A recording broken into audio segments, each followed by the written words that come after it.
The idea that we are now a few days away from a new administration, given, as you heard from the introduction, that I have been around for a while and have had the opportunity of serving in 5 administrations, I thought I would bring that perspective to the topic today, is the issue of pandemic preparedness. And if there's one message that I want to leave with you today, is that there is no question that there will be a surprise outbreak.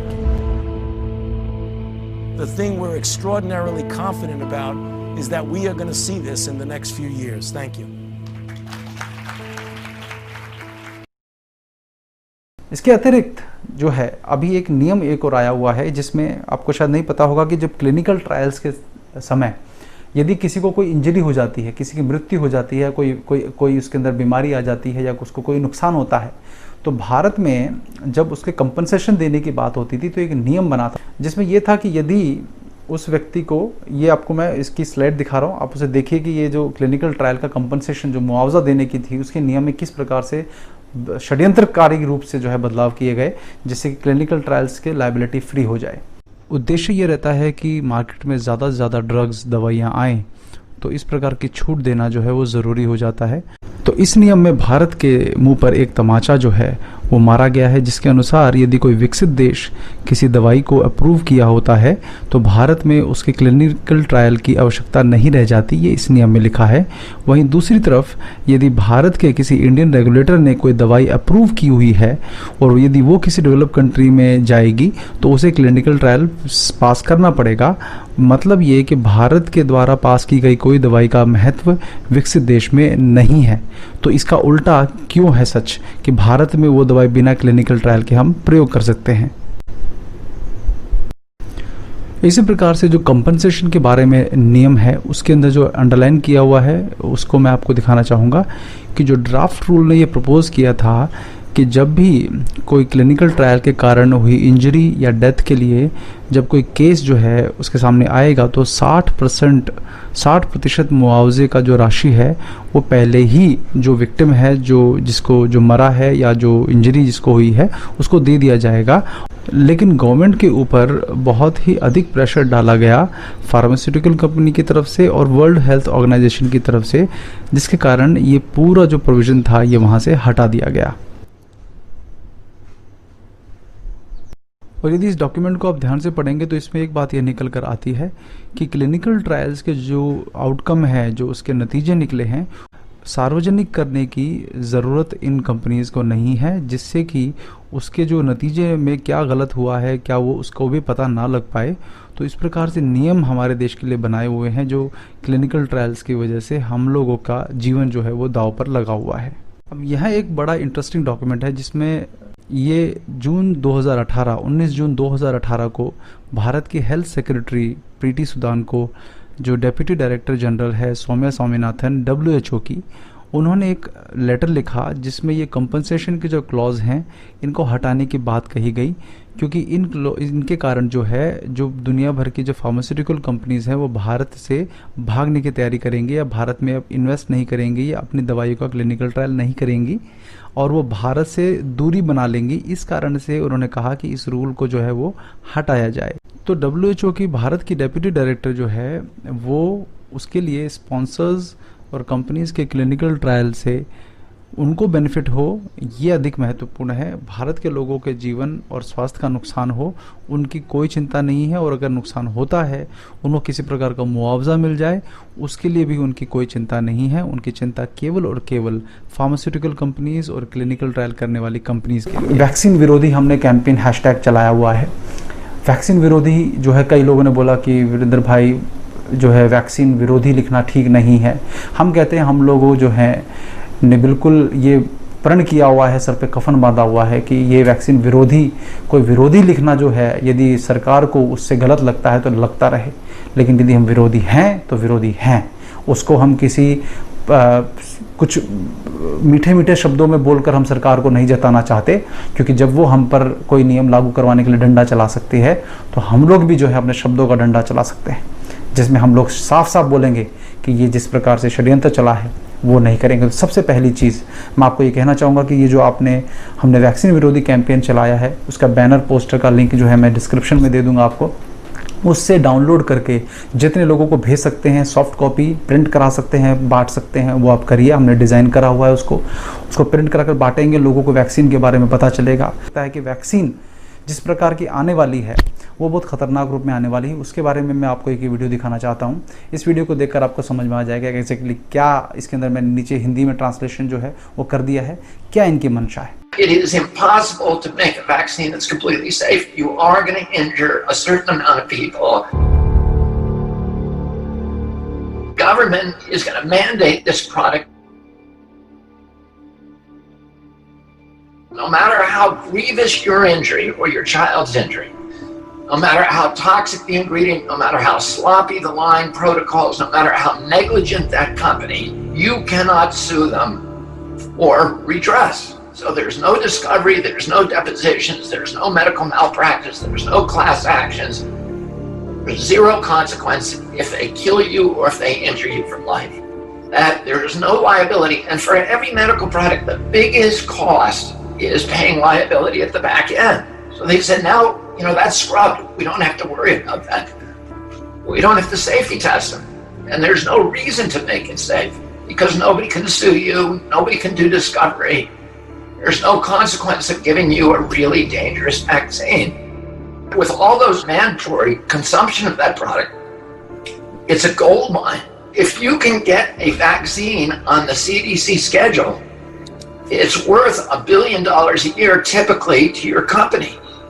So there was a gold rush and all of these companies rushed on CDC and captured the agency and got them to mandate all these vaccines. Some of the technological strategies that they're using to create these vaccines are quite scary and unprecedented. This vaccine doesn't work in the way that normally we're told vaccines do, where you have like a piece of a virus that's inactivated in some way and inject that in, that causes an immune response and we make antibodies to it. They have to use a special technology.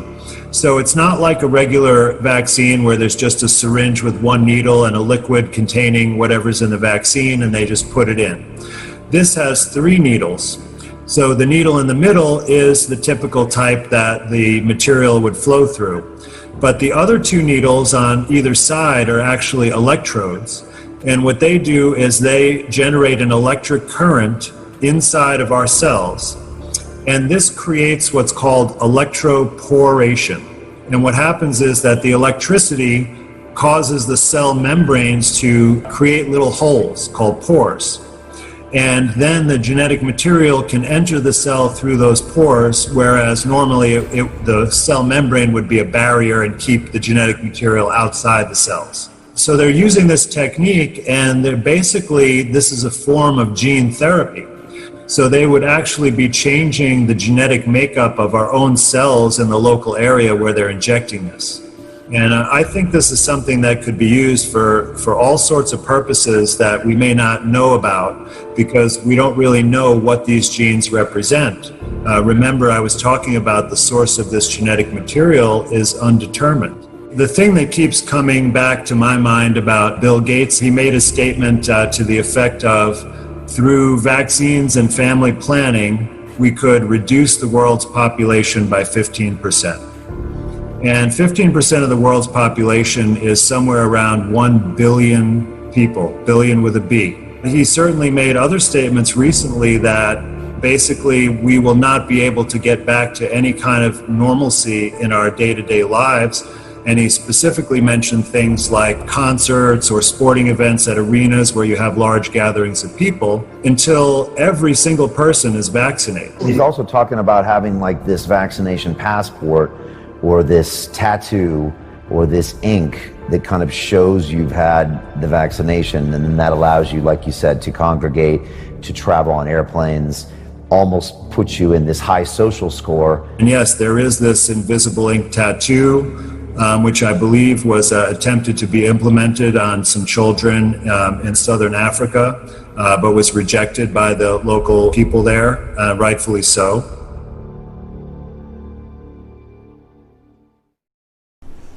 और जो ये अभी जो एक दवाई है remdesivir, जिसका नाम है, ये रेमडेसिविर दवाई जो है, इसकी भी पूरे षड्यंत्र पीछे क्या है, मैं इसकी भी एक स्लाइड दिखाना चाहता हूँ। उसको आप देखिए, आपको पता चलेगा कि ये कितना बड़ा षड्यंत्र हमारे साथ हुआ है।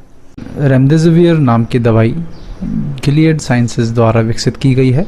इस कंपनी को हाल ही में अमेरिका की FDA ने गंभीर कोरोना मामलों की आपातकालीन चिकित्सा के लिए मंजूरी दी है। अचंभे वाली बात है कि चीन रेमडेसिविर दवाई का पेटेंट धारक है और यह पेटेंट उसने गिलियड की पेटेंट शेयरिंग सहायक कंपनी यूनिटाइड के साथ एक समझौते के कारण प्राप्त किया। क्या आप अंदाज़ा लगा सकते हैं कि यूनिटाइड को मुख्य आर्थिक सहयोग कौन देता है? उनका नाम है बिल गेट्स और मेलिंडा गेट्स और जॉर्ज सोरोस। WHO भी यूनिटाइड के एक बोर्ड में एक सदस्य है और आपको जानकर आश्चर्य होगा कि WHO की ओर से उनका यूनिटाइड में प्रतिनिधि कौन है। वो व्यक्ति है रैन मिंगोई, जो चीन सरकार की स्वास्थ्य और परिवार समिति का भूतपूर्व डायरेक्टर जनरल है, जिसे WHO में यह पद चीन के कहने पर मिला। हाल ही में बिल गेट्स ने WHO की फंडिंग रोकने की बहुत आलोचना की थी। उसके पीछे उसकी क्या मंशा थी? गिलियड साइंसेज ने हिलेरी क्लिंटन के साथ राजनीतिक प्रचार में मुख्य आर्थिक सहयोगी की भूमिका निभाई थी। इस आर्थिक सहयोग का कारण था कि हिलेरी क्लिंटन के कारण ही ओबामा चीन के वुहान स्थित इंस्टीट्यूट ऑफ वायरोलॉजी को 37 लाख अमेरिकी डॉलर का दान देने को तैयार हो गया था। अर्थात अमेरिकी करदाताओं का धन चीन के वुहान शहर में स्थित एक लैब को दान दिया गया, जिस शहर से तथाकथित रूप से कोरोना फैला। और यह दान कोरोना षड्यंत्र की पृष्ठभूमि सबसे महत्वपूर्ण व्यक्तियों में से एक एंथनी फाउची ने पास किया, जिसे हाल ही में ट्रंप ने अपने कोरोना सलाहकारों की टीम से निकाल दिया है।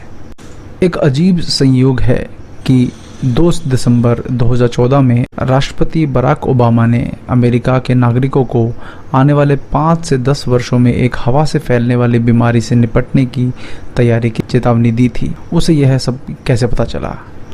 एक सुनियोजित मिलीभगत है कि जो पिछले 5 वर्षों से एक वायरस को विकसित करने और उसके बाद कोविड-19 की वैक्सीन बनाने का षड्यंत्र रचा गया, जिसके अंतर्गत लाखों लोगों के जीवन के साथ खेलकर मुनाफा कमाने की एक होड़ लगी है। गिलियड साइंस ने भारतीय सरकार के पास 2017 में रेमडेसिविर नाम की दवाई के पेटेंट के लिए आवेदन किया था, जिसे अभी कुछ महीनों पहले ही फरवरी 2020 में सरकार ने स्वीकार कर लिया। एक और संयोग है कि भारत में पेटेंट आवेदन से कुछ समय पहले बिल गेट्स भारत में था और सरकार के लोगों से भी मिला था। यह भी अजीब है कि इसी गिलियड कंपनी ने 2003 में सार्स वायरस के इलाज टेमीफ्लू के फॉर्मूले को भी रॉश नाम की कंपनी को बनाया और बेचा था। और यह रॉश कंपनी जैसे ही सार्स चीन में फैला, वह इस दवा टेमीफ्लू के साथ तैयार थी। ये वही लोग हैं जो घरेलू चिकित्सा और प्राकृतिक चिकित्सा गलत बताकर उपहास करते हैं। तो दोस्तों, मैं आपको ये कहना चाहता हूँ, अभी हमारे पास इन्होंने कोई हथियार नहीं छोड़ा है सिवाय एक के कि आप सोशल मीडिया पे उसके बाद जो है हमें लोगों को इकट्ठा कर कर जब ये लोग वैक्सीन लॉन्च करेंगे तो उस वैक्सीन के विरुद्ध हमको अभियान चलाना है कि हमने नहीं लगवाएंगे वैक्सीन। हमें लगता है कि ये सरकार का मतलब ये सरकारें जितनी भी हैं, ये हम चुन किसके ले रहे हैं। बहुत लोगों ने मुझे बोला कि वीरेंद्र भाई, जब से विश्वरूप जी का यूट्यूब चैनल डिलीट हुआ, आपने भी वीडियो डालने कम कर दिए। तो मैं इस सबको ये बताना चाहता हूँ कि हम जो है बैकग्राउंड में जब कुछ अध्ययन होगा तभी कर पाएंगे। वीडियो धड़ाधड़ डाल देने से जो है वो काम, मैं उस तरह से काम नहीं करता। जब वीडियो डालूं तो वो देखा जाए, जो समझने जिनके लिए वो वीडियो बनाया है, कम लोगों के लिए जिनको बुद्धि है उसको समझने की, उसके हिसाब से बनाया है, वो देख पाएँ, उसके लिए मैं वीडियो बनाता हूँ। मुझे यूट्यूब से जो है वो कमाई करने के लिए नहीं बनाना है कि जागृति फैलाने के लिए बनाना है। लेकिन काम अब रह क्या गया है हमारे पास करने को? ये जो सरकारें हैं जिनको हमने चुना, राजीव भाई ने अपना पूरा जीवन लगा दिया इनके विरोध में काम करने में। पेप्सी, कोको कोला, WTO, चाहे ये सब जो संस्थाएं हैं, इनके विरुद्ध काम करने में। लेकिन फिर भी आपको नहीं लगता कि जिस तरफ इस दुनिया को जाना है वो जा ही रही है? जिस तरफ इस दुनिया को जो परमानेंट गवर्नमेंट्स ले जाना चाहती हैं, जो ताकतें ले जाना चाहती हैं, जिस तरफ दुनिया उस तरफ जा ही रही है, रोक नहीं रही है, कोई रोक नहीं पा रहा उसको। तो आपको ये ध्यान रखना है इस बात का कि जब तक हम लोग बटे रहेंगे तब तक हम लोग कोई अच्छा काम या बड़ा काम नहीं कर सकते। मुझे दुख है इस बात का कि हम लोगों के जो कार्य हैं या हम किसी सरकार की किसी नीतियों के बारे में लिखते हैं तो उनको ये लगता है कि हम मोदी के बारे में लिख रहे हैं, हम सरकार के बारे में लिख रहे हैं। अब सरकार मोदी की है तो हमें लिखना पड़ेगा, ये नहीं कि मोदी की सरकार है तो हम कुछ गलत ना लिखें। ये कांग्रेस की थी तब भी हम लिखते थे, जब मनमोहन की सिंह था तब भी हम लिखते थे, ऐसा नहीं है कि हमने नहीं लिखा। लेकिन मैं आप लोगों को ये कहना चाहूँगा कि कोई विदेशी कंपनी, ये बिल गेट्स, ये सब तो हमारा बाद में जो है कुछ नुकसान करेंगे। ये कुछ लोग हमारे अपने हैं, वो जो हैं गद्दार की तरह हैं, हमारा मनोबल कम करने में लगे हुए हैं, लेकिन हम उनको कामयाब नहीं होने देंगे।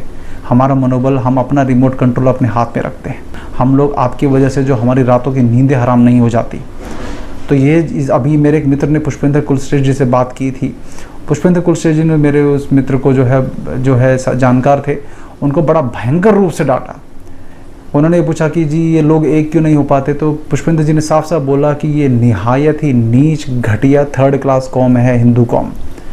ये ना खुद आगे बढ़ती है ना किसी को आगे बढ़ने देती है।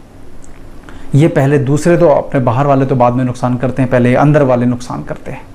पुष्पेंद्र सबने ठेका दिया हुआ है कि हमारे बच्चे तो डॉक्टर, इंजीनियर सब बने, उसकी पढ़ाई करें, यूपीएससी की तैयारी करें, और जो अगर गाली निकालनी होगी तो वो पुष्पेंद्र जी को ठेका दे दिया है।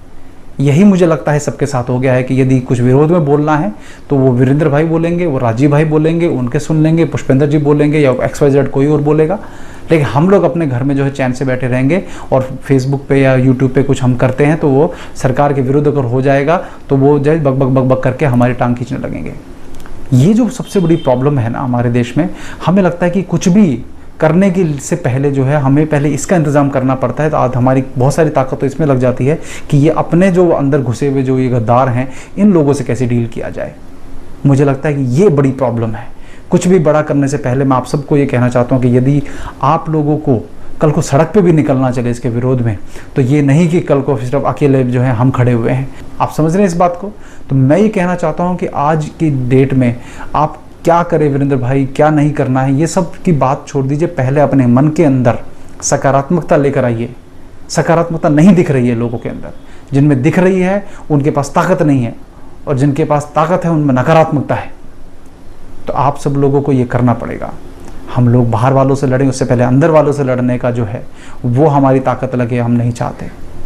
तो आज जो मैंने ये वीडियो बनाया है, ये एक इसी सोच के साथ बनाया है कि मैंने कुछ दिन पहले आह्वान किया था कि आप सब लोग जो व्यक्तिगत रूप से महत्वाकांक्षा जिनकी नहीं है या वो व्यक्तिगत ईगो में बहुत नहीं आ जाते हैं, वो सब लोग अपना संपर्क नंबर दीजिए। मेरे पास बहुत सारे कॉन्टैक्ट्स आए और मैं आशा करता हूं कि वो सब लोग प्रतीक्षा कर रहे हों कि मैं कुछ उनको आदेश दूंगा। अभी समय नहीं है, अभी आदेश केवल इतना है कि अपने घर बैठे जो प्रचार कर सकते हैं वो करिए, जिससे कि हम लोग इस बात को कम से कम लोगों तक, करोड़ों लोगों तक पहुंचा सकें कि ये जो आने वाला है समय, अभी जिस तरह से लॉकडाउन दोबारा से कुछ मेट्रो सिटीज़ में शुरू हो गया है दोबारा से, ये डर ख़त्म नहीं होने देंगे। अब घर घर जाकर, मुंबई में, दिल्ली में घर घर जाके टेस्टिंग हो रही है। तो ये यदि टेस्टिंग किट में ही बड़ी परेशानी है कि टेस्टिंग किट यदि तंजानिया में जैसे पपीता और बकरी के सैंपल्स भी यदि पॉजिटिव हो रहे थे, तो इसका मतलब ये टेस्टिंग किट में अपने आप में बहुत बड़ी दिक्कत है। तो यदि इसके बेस पर आप सबको केस बढ़ाए जा रहे हैं, बीमारी बढ़ रही है या नहीं बढ़ रही है वो महत्व की नहीं है। आप लोग, यदि ये बीमारी इतनी खतरनाक है तो लाशें बिछ जानी चाहिए घरों में। मास्क लगा के घूम रहे हैं तो हाइपोक्सिया की प्रॉब्लम हो रही है। ऑक्सीजन, हाइपो मतलब लेस, ऑक्सिया मतलब ऑक्सीजन, लेस ऑक्सीजन मतलब कम ऑक्सीजन की कमी से, ऑक्सीजन की कमी से जो है आप लोग बीमार पड़ रहे हैं, क्योंकि आप लोग दिन भर जो है अपने मुंह पे मास्क लगा के रखते हैं। तो एक तरफ तो ये आपको गुलामी का सूचक है कि आप अपना मुंह बंद रखिए, दूसरी तरफ आपको बीमारी करने का ये एक नया हथियार आ गया है। तो अब आप लोग यदि इसको लगाए रखेंगे तो बीमारी पड़ने वाले हैं। तो जब ज़रूरत ना हो तो नहीं लगाना है इसको। प्रयास करिए कि घर में कम से कम लगाकर मत घूमिए। ये वहम, ये डर जो है ये सूचक है उस चीज़ का कि आप जो है अपने आप को सुरक्षित महसूस करते हैं, लेकिन वास्तव में यही आपको बीमार कर रहा है। तो ये गुलामी को स्वीकार नहीं करना है। सुरेंद्र शर्मा जी की ये कविता की ये पंक्तियाँ मैं बोलकर अपनी बात को समाप्त करना चाहूँगा कि कोई फ़र्क नहीं पड़ता इस देश में राजा मुस्लिम हो या हिंदू। ये मुस्लिम हिंदू मैं धर्म के हिसाब से नहीं बोल रहा हूँ, इसका जो भाव समझिएगा जो मैं बात कहना चाहता हूँ कि कोई फ़र्क नहीं पड़ता इस देश में राजा हिंदू हो या मुस्लिम, प्रजा तो बेचारी लाश है। यदि हिंदू राजा हुए तो जला दी जाएगी, वो मुस्लिम राजा हुए तो दफना दी जाएगी। तो आप सब लोग यदि वो लाश बनकर रहना चाहते हैं, वो मुर्दा जो रिटेलिएट नहीं करता है, जो गलत के खिलाफ आवाज़ नहीं उठाता, तो वास्तविकता में आप लोग लाश बन चुके हैं। हम वो लाश नहीं बने हैं, हम वो मृत नहीं बने हैं। मैं ये कहना चाहता हूँ कि यदि इस देश में आग लगी हुई है, उस आग को बुझाने वालों में हम अपना नाम लिखवा के रहेंगे। हम उस आग को खड़े होकर तमाशा देखने वालों में अपना नाम नहीं लिखवाएंगे। इसीलिए मैं ये कहना चाहता हूँ कि आप सब लोग, आप इस आग में जो ये लगी हुई है षड्यंत्र की, ये आपके बच्चों को जला डालेगी, ये आपके बच्चों को, आपके आने वाली पीढ़ियों को ख़त्म कर डालेगी। आप लोगों को अंदाज़ा भी नहीं लगेगा। ये नेता आएंगे और चले जाएंगे, सरकारें आएंगी और चली जाएंगी, लेकिन आप लोग अपने विवेक को मत खोइए, क्योंकि ये जिस प्रकार के एड्स का मैंने स्लाइड दिखाया था, इस प्रकार से ही आपको आज ये जो चीज़ खतरा साबित आपके लिए हो रही है, जो आपको लग रहा है कि बहुत बड़ी कोई प्रॉब्लम है, आगे चलकर आपको ये ना लगे कि इसके कारण हमने अपने पूरे सामाजिक व्यवस्था को पूरा ख़त्म कर दिया। आज लोग एक दूसरे के घर से जाने से डर रहे हैं, लोग एक दूसरे से संपर्क करने से डर रहे हैं, परिवार आपस में जो है खौफ में जी रहे हैं, डर में जी रहे हैं। तो ये समाज जो है बनाने की कल्पना नहीं की थी हमने, क्योंकि केवल अभी यदि इतने केसेस आ रहे हैं तो मैं कहता हूँ कि पहले के 3 महीने के मुकाबले अभी ज़्यादा लॉकडाउन कर देना चाहिए, लेकिन लॉकडाउन नहीं किया जा रहा है, उल्टा खोला जा रहा है। यदि इतने केस आ रहे हैं तो अब ये मेट्रो सिटीज़ को बंद करेंगे, जिससे कि जब तक वैक्सीन नहीं आती आपके मन में डर बनाए रखे। तो साथियों, मैं ये कहना चाहता हूँ कि ये लाश नहीं बनना है, क्योंकि मरे हुए कभी नहीं मरते हैं। मरने का यदि डर है आपको, तो मरे हुए कभी नहीं मरते हैं, जो जिंदा हैं वही मरते हैं। तो मरने का डर तभी रखिए जब आप जिंदा अपने आप को समझते हैं। तो मैं यही कहकर अपनी बात को समाप्त करना चाहता हूँ। अपने अंदर सकारात्मकता भरिए, अपने देश के काम करने वालों को नीचा मत दिखाइए। यदि वो कुछ आपके लिए काम कर रहे हैं तो उनके लिए कुछ यदि व्यवस्था, आर्थिक रूप से व्यवस्था वो अपनी कर रहे हैं, उनको गलत मत समझिए। उनके घर चलेंगे तो ही वो देश के लिए कुछ कर सकते हैं, भूखों पेट कुछ नहीं कर सकते, भूखे पेट नहीं हो सकता है काम। तो आप सब लोग कम से कम साथ नहीं दे सकते तो टांग खींचने का काम मत करिए। वंदे मातरम, जय गौ माता।